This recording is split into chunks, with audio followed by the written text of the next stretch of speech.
We'll intervene whenever we decide it's in our national security interest to intervene. And if you don't like it, lump it. The problem with America is not that we go around marauding around the world imposing ourselves. The problem with America in the last 10, 15 years, since the end of the Cold War, really in the last 60 years, is that we've been too slow to get involved. I don't know how many Iraqi civilians were killed, but I can assure you that the number is the absolute minimal that it's possible in modern warfare. Every nation in every region now has a decision to make. Either you are with us or you are with the terrorists. You know, that land over there is yours. You'll go back to it one day because your fight will prevail and you'll have your homes and your mosques back again because your cause is right and God is on your side. Welcome to the Darkened Hour. Welcome to another episode of the Darkened Hour. I'm your host, Adam Fitzgerald. Today's episode will be concentrating on Israel and the history of spying inside the United States, in which gives them an advantage over most countries in regards how foreign policy views Israel in the future and in the current state. Spying upon the United States and vice versa, other countries in history have had a history of involving themselves without the acknowledgement of the State Department. Countries such as the Soviet Union, Russia, China, Japan, Germany, countries that have a vested interest in the long term in regards to the future of the United States and the future of those countries in those specific areas of the world. However, it is Israel that commits the greater offense here, as we consider Israel a beneficial ally that has similar interests as to our own. However, nothing could be further than the truth. The theological differences, as well as the poignant differences in regards to foreign policy, are readily seen. And I will give you a very general historical rundown about how this country came into power and how it became not just a formidable ally to the United States, but also a secret adversary. Besides Mother England, who endorsed the Balfour Declaration, which instituted that Palestine would be the home for the Jewish people, a state that would become a nation for Jews only, the United States would become its official staple to enforce this declaration. Many European countries made their thoughts rather clear, contrary to what the United States specified, that Judea was to be a home for Jews, not a state for Jews. Prime Minister of England, the late Neville Chamberlain, however, he knew different, and his thoughts about the future of Judea were simple: that they will become a state which will enforce its own governance. And I'll quote, "If, as may well happen, that there should be created in our lifetime by the banks of the Jordan a Jewish state under the protection of the British Crown, which might comprise 3 or 4 millions of Jews, an event that will have occurred in the history of the world, which would, from every point of view, be beneficial, end quote. That quote was taken by Chamberlain in 1927. The investments made by the United States and countries like England and France and other countries were abundant. The Zionist Israeli influence in American journalism, which pushed for the U.S. citizenry in full agreement for Jews to have a state, a state in which they would enforce their own laws, which would not be deterred. Influential Zionists that resided inside the United States, like individuals such as Louis Brandeis, Louis Lipsky, and Stephen Wise, were major leading figures who acquiesced to American politics, American politicians, and major leading figures in the areas of media and university, in which they persuaded, with complete backing, by the way, from the Christian evangelicals, to further cement the relationship between the newly birthed Zionist state of Israel and the major superpower, the United States. It would become a dual partnership that would have tentative beginning. Thus, a leading Zionist organization, which, given its rise, the Zionist Organization of America, or ZOA, which began in 1897, was now the face of the Zionist Israelis inside the country. And it depended on the most, especially for its military and financial needs. Israel at that time was not a formidable military superpower, and it did not generate enough money to become a financial power. However, the nature of this ideology, Zionism,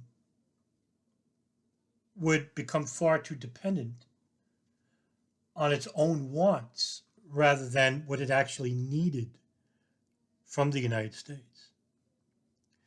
The FBI began an investigation into ZOA under the 1938 Foreign Agents Registration Act. This is due to the organization's solicitation of supporters from the Christian, that's the evangelicals, and Jewish state of Israel, which were to accelerate technology transfers to Jews in Palestine. And in 1948, the State Department under Harry Truman forced the Zionist Organization of America to register under as a foreign agent. The first formative years of ZOA were primarily a liberal entity. But this would radically change in the next 15 to 20 years and become a nationalist, extreme right-wing entity. They would not be the only entity that would espouse nationalist ideals. But we'll get to that in a minute. In time, many different smaller Zionist organizations became apparent in every public and private facet of politics, media, and banking, the key areas of governing any country is through their politics, through their media, and through their banking. Because if you could control those areas, you could control every facet of the country.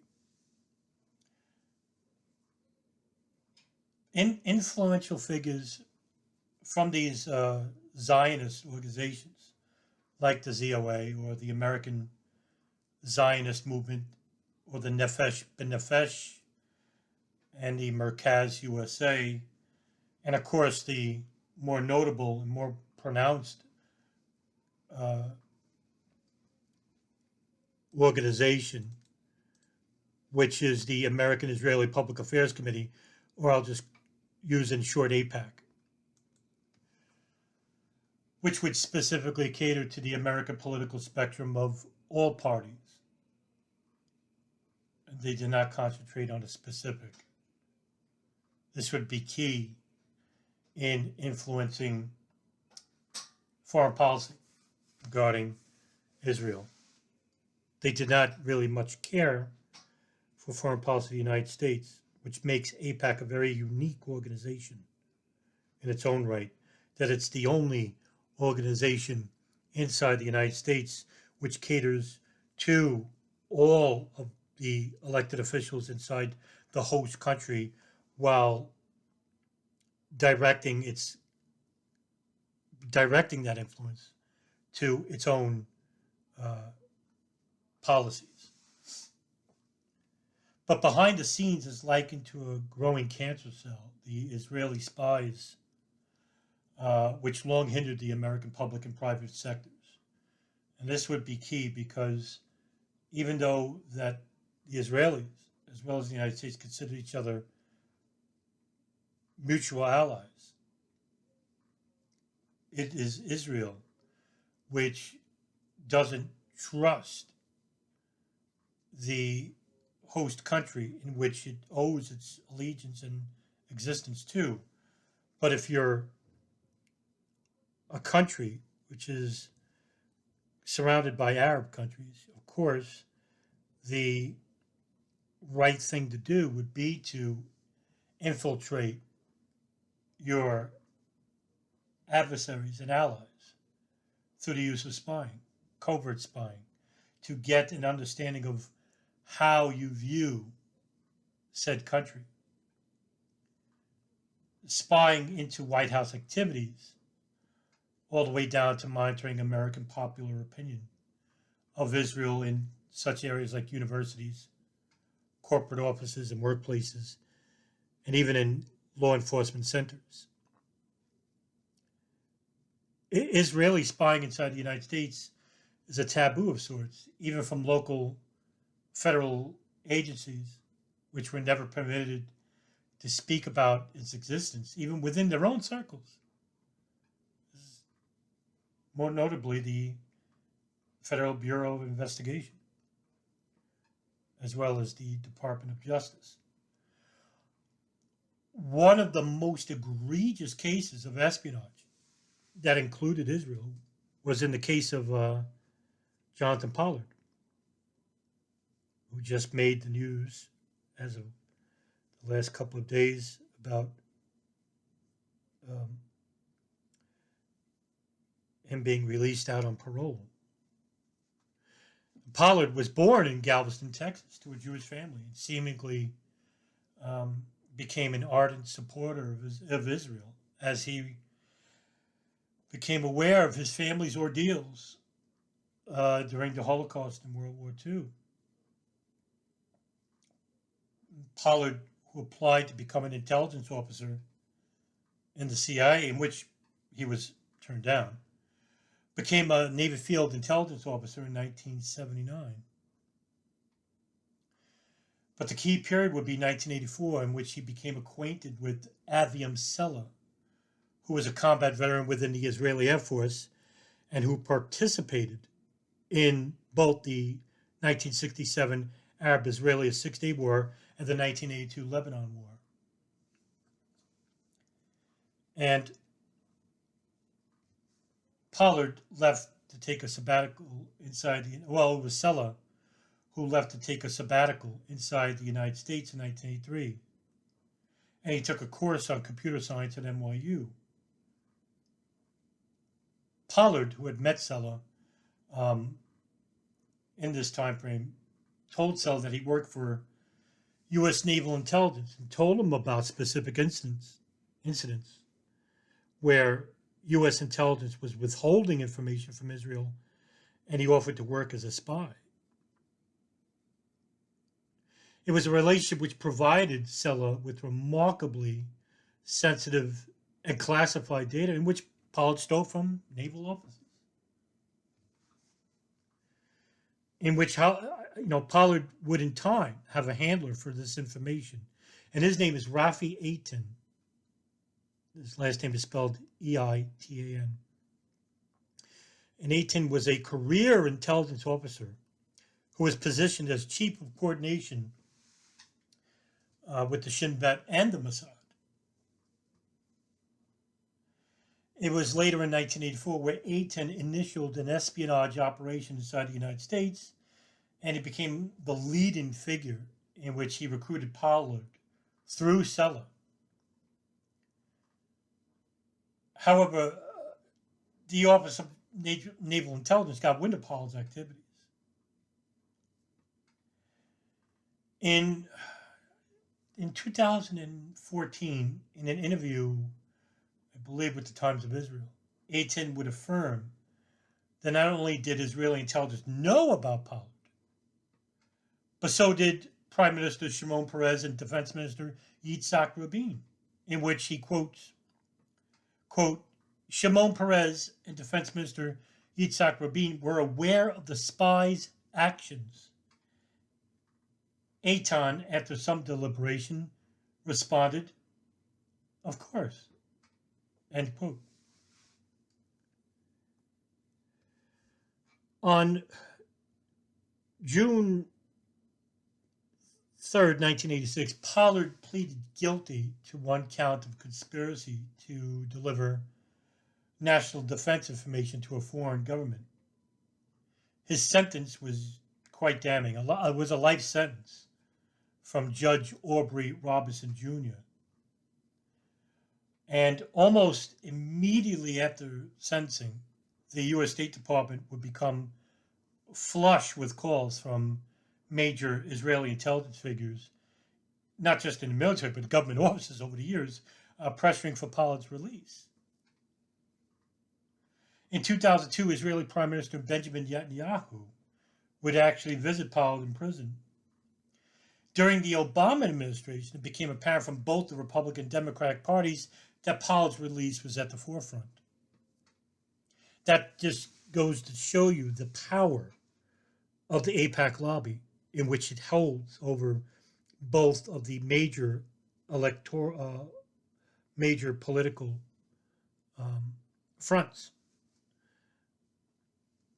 On October 26, 2011, a bipartisan group of 18 retired U.S. senators wrote to President Obama urging him to commute Pollard's prison sentence to time served.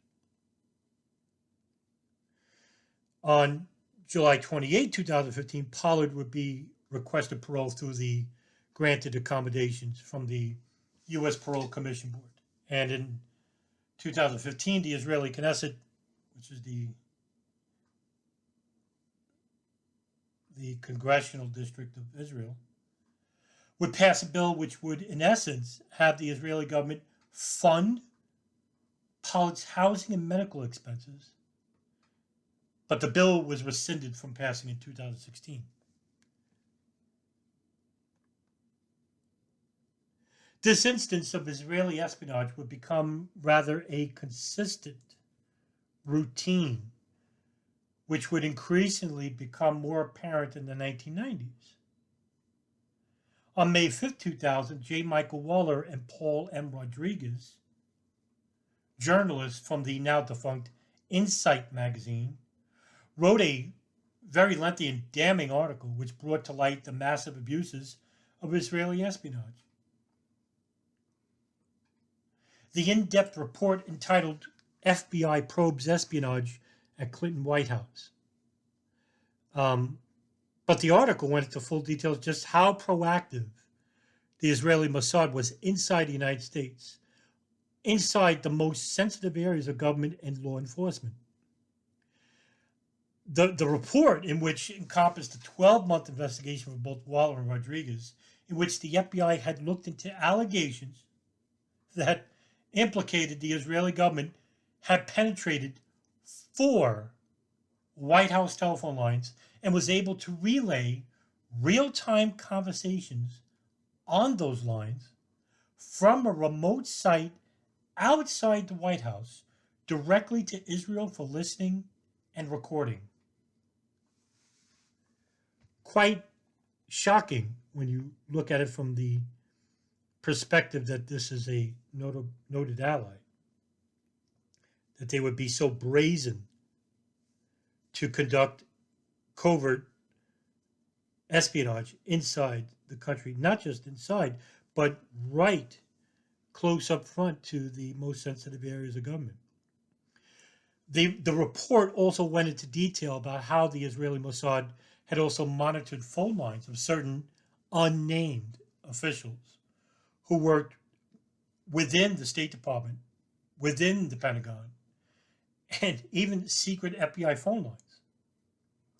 Astounding intelligence.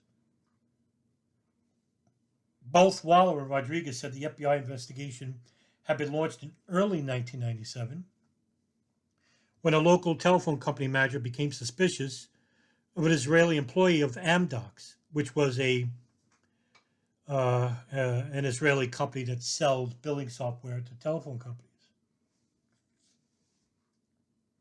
This remarkable revelation was, of course, not relayed to the American public. Not one news agency, not one, whether it be from the legacy media or any newspaper publications that would publish this surreal criminal act which bordered on the absurd and the oblivious. The arrogance put forth by the Israeli intelligence apparatus, which would deny these charges. However, more than 24 U.S. intelligence, counterintelligence, law enforcement, and other officials have both told Waller and Rodriguez from Insight that the FBI believes Israel has intercepted telephone and modem communications on some of the most sensitive lines of the U.S. government on an ongoing basis for years. Nevertheless, independent sources did report the allegations in which Israeli and U.S. officials had to circumvent excuses to what had happened inside the United States' own intelligence agencies. Now, Rodriguez would be later interviewed by the Washington Report, in which he, quote, "We're perplexed that no one has followed up on the story.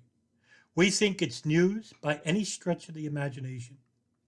It is true that the FBI says that a portion of the investigation is closed, but the fact that a portion also is open makes it news. We will continue to pursue it. Meanwhile, it's gratifying that the Middle East press played it fair and square," end quote. Now, only the liberal Israeli publication, Haaretz, would give the Insight report a fuller explanation, which most U.S. publications would shun. Quote, "White House and FBI officials denied the allegations. They acknowledged that such an investigation into possible Israeli eavesdropping had been conducted and added that the file has not technically been closed yet. The file is categorized as inactive due to the severity of the allegations and the possibility that there may be further developments," end quote. And of course, the legacy media, as well as nationwide publications, major publications, would not report on this issue because these publications would come under direct attack from not just Israeli pressure, but also from U.S. intelligence, U.S. congressional pressure,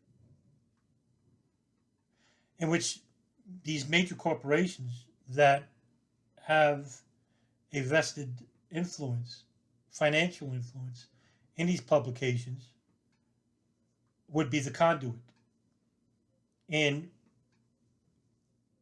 influencing these publications not to run the story. The investigation was closed from leading FBI investigators at the behest of high-ranking officials from the State Department, all most likely from those favorable to Israel, of course. That's the obvious. The influences from AIPAC and other Israeli Zionist figures in the U.S. gained full attraction when the neoconservatives took power in 2000 under the George W. Bush presidency. Major neocon figures like Douglas Feith, Richard Pearl, Paul Wolfowitz, warhawks, which became a more fitting term in explaining their agenda, which coincided with leading figures in the right-wing Likud party, which was led by Prime Minister Benjamin Netanyahu. The systematic abuse of spying in the United States, however, was unrelenting. In January of 2001, the Drug Enforcement Administration, the DEA, began to receive reports of Israeli art students attempting to penetrate several DEA field offices in the continental United States. This report, drafted by the DEA, showed a massive Mossad operating ring which were penetrating not just the offices of the DEA, but also the FBI and the State Department, and also the homes of these officials as well. These incidents, which involved several other law enforcement and Department of Defense agencies, which, with contacts made at other agencies' facilities and the residences of these employers. During the years between 2000 and 2002, Israeli Mossad agents posing as art students were going door to door at homes of officials and employees from the DEA, FBI, and Pentagon, clamoring to purchase mediocre art paintings. Nothing obscure, nothing expensive. Approximately 140 of these students were later detained and arrested by the FBI, who were all then deported back to Israel. The art students were basically following a modus operandi of sorts. They generally worked in teams, and they consisted of a driver, who was the team leader, and 3 or 4 subordinates. Now, the driver would drop the salespeople off at a given location and return to pick them up some hours later. The sales pitches, though, were usually aggressive and at times even inquisitive to the people they were pitching to. According to an unnamed DEA official in his interview with Salon magazine in 2002, quote, "The females among them were invariably described as very attractive. Blondes in tight shorts or jeans. Real lookers," as one DEA agent put it to Salon. "They were flirty, flipping their hair, looking at you, smiling. 'Hey, how are you? Let me show you this.' Everything a woman would do if she wanted to get something out of you," end quote. Salon magazine also obtained information from guards at the Earl Cabell Federal Building in Dallas, whom found one Israeli art student wandering the halls with a floor plan of the site. Sources told Salon that similar incidents have occurred at sites in cities like New York, Florida, states like New York and Florida, and 6 other states, and even more worrisome, at 36 sensitive Department of Defense sites.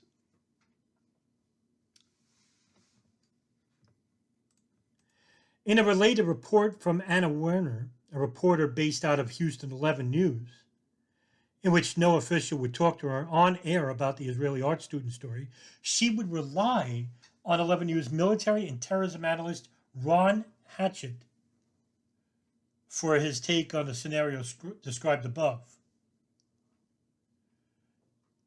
Hatchett would exclaim, "What comes to my mind right away is that this is an obvious surveillance. This is not a bunch of kids selling artwork." The DEA report, which listed major Israeli cells operating in 13 different U.S. cities, was quite revealing. The Israeli cells were quite expansive and showed the lengths in which they would go to penetrate sensitive areas of U.S. government in both the public and private sector. Again, quoting from the released DEA report in 2001, quote, "The activities of these Israeli art students raised the suspicion of Office of Security Programs and other field offices when attempts were made to circumvent the access control systems at DEA offices, and when these individuals began to solicit their paintings at the homes of DEA employees.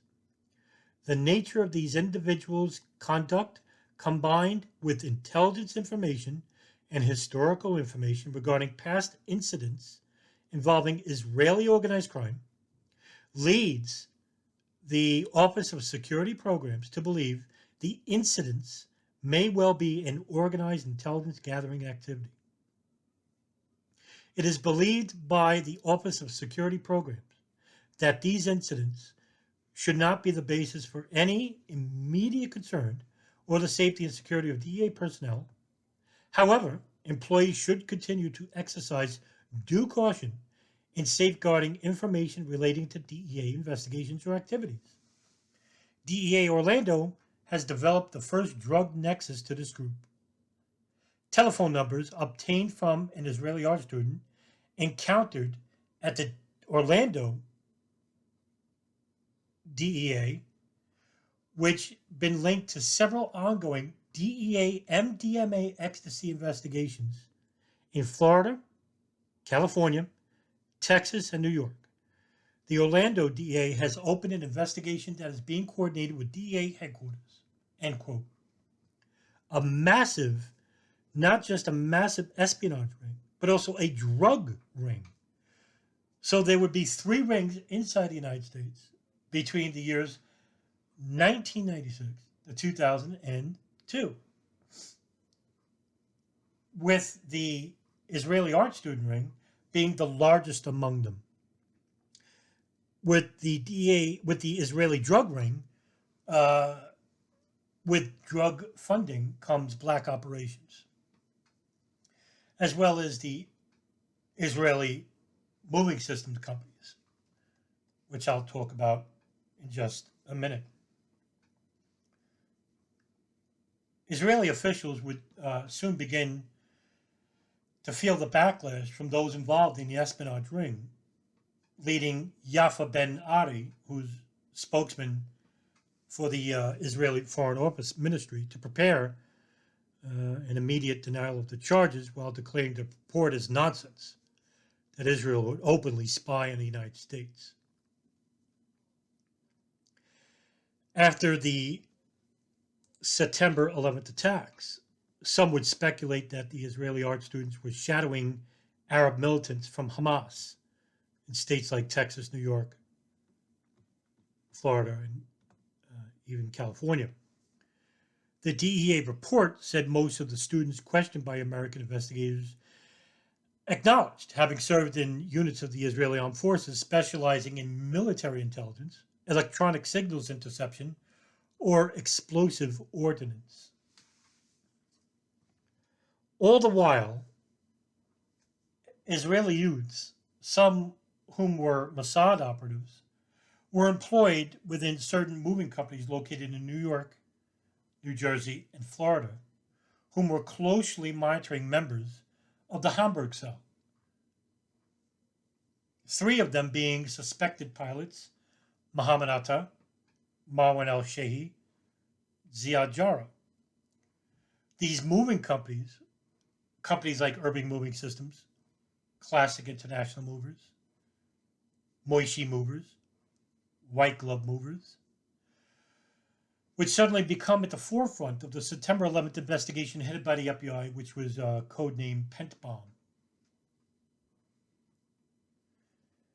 In certain instances, it would later show that some of the employees from Urban Moving Systems, which is located out of Weehawken, New Jersey, may have had foreknowledge of the event, as they were seen celebrating the attacks of the North Tower at 8:43 a.m. And in 2 redacted reports from the FBI field report about the high-fivers, as they were codenamed, residents from the Doric Tower apartments located in Union City, New Jersey, witnessed a white van matching a Urban Moving Systems van at 8:43 a.m. was seen in the parking lot of Doric Towers as early as 8 a.m. on the fateful day of September 11, 2001. 2 eyewitnesses, whose names are redacted in the report, were interviewed by FBI agents who are redacted in the report, who witnessed this van in the parking lot at 8 a.m. These individuals were later pulled over at 4:30 p.m. as a BOLO report, a Be on the Lookout report, of that same van earlier in the day was seen on the New Jersey Turnpike. Officers from East Rutherford Police Department, one of them being Scott DiCarlo, detained the 5 men in the van, in which they were all detained for a total of 71 days. Paul Kurzberg, Sivan Kurzberg, Omar Mamory, Oded Elner,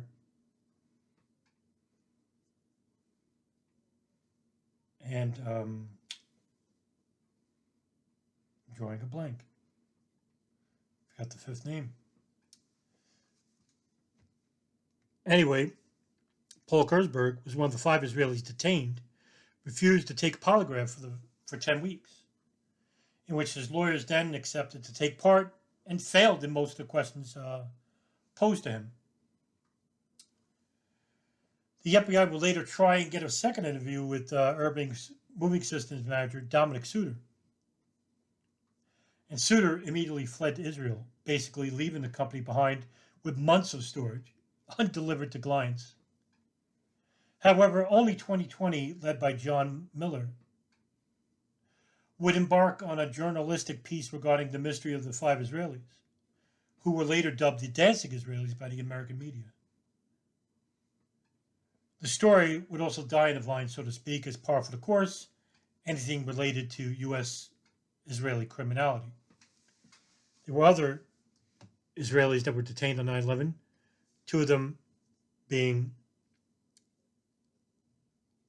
Roy Barak and Modi Butbul, who were detained by Pennsylvania State Police, in which on September 11th and 12th they were detained, but they were pulled over.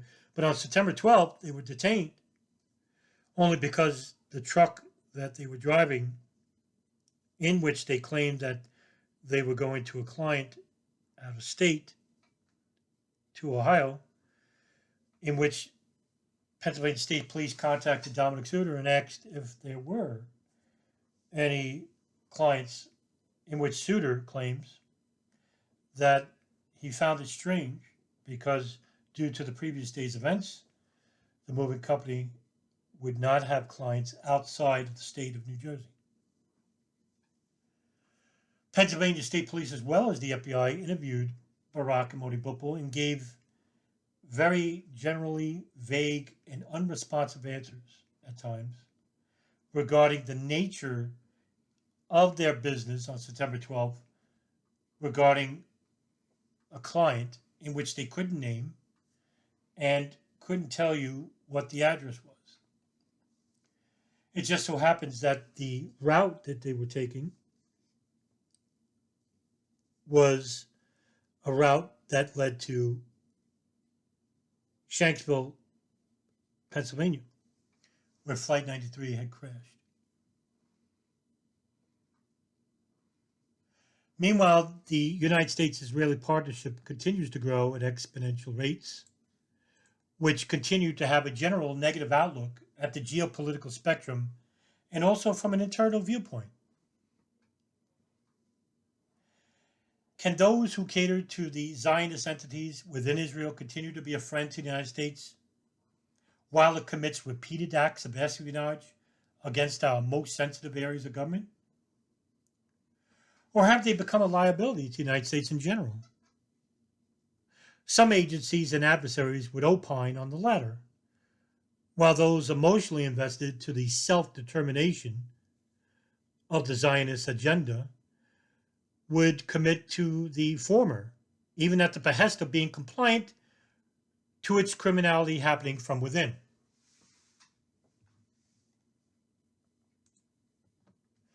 The nature of Zionism is to protect and to defend a state, a nation state, just for Jews, in which I myself am not against. However, it is the lengths that they go to regarding conducting espionage inside the United States, conducting counterintelligence, such as the urban moving systems, when they didn't inform the FBI or the State Department about what they were doing inside the United States. And when they were asked what they were doing inside the United States, they didn't give an answer. And the answer that they did give is redacted by the FBI. Now you tell me which country has that kind of power. Saudi Arabia has one of the oldest, if not the oldest lobby inside the United States, one of them, and also being the most financially lucrative, doesn't have that type of power inside the United States, only because they themselves don't have the means or the capability to conduct counter surveillance inside the United States. Yes, they do have spies. Yes, they do have very affluent lobbyists on behalf of the Saudi kingdom, but they do not have the logistics or the capability to conduct espionage inside the United States as Israel does. And this is going to be a problem for our relationship in the future. Because through espionage and counterintelligence, they are able to even possess incriminating evidence against our congressional leaders from both the Republican and Democratic parties as well as other parties involved. Even to the highest levels of government. The President of the United States, the Vice President of the United States, Speaker of the House. So at what price does the United States pay in order to be an ally to the nation state of Israel, which is governed by a very oppressive nationalist entity, which is Zionism? The future of both countries are at stake, as well as the victims of countries in the Middle East, and that is what's most important.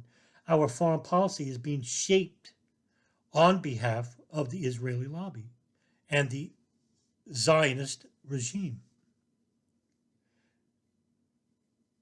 And it's through this influence and affluence which shapes our foreign policy, in which it's quite detrimental, not just to us as a people, but to the people in which we bomb and impose our will on in countries like Iraq, Libya, Syria, Afghanistan, and the looming prospect of war with Iran, which in itself, these are the countries who once were prosperous under Arab nationalism or pan-Arabism, which was basically destroyed, not just by a civil uprising of the people, but also from the intelligence apparatuses like the Israeli Mossad, like the CIA, the Saudi General Intelligence Directorate, the Makba, these countries which have a vested interest in controlling preconceived enemies inside the Middle East and Southeast Asia. And so we will end the episode on that matter. I am Madam Fitzgerald from the Darkened Hour. Thank you for tuning in, and see you in the next episode.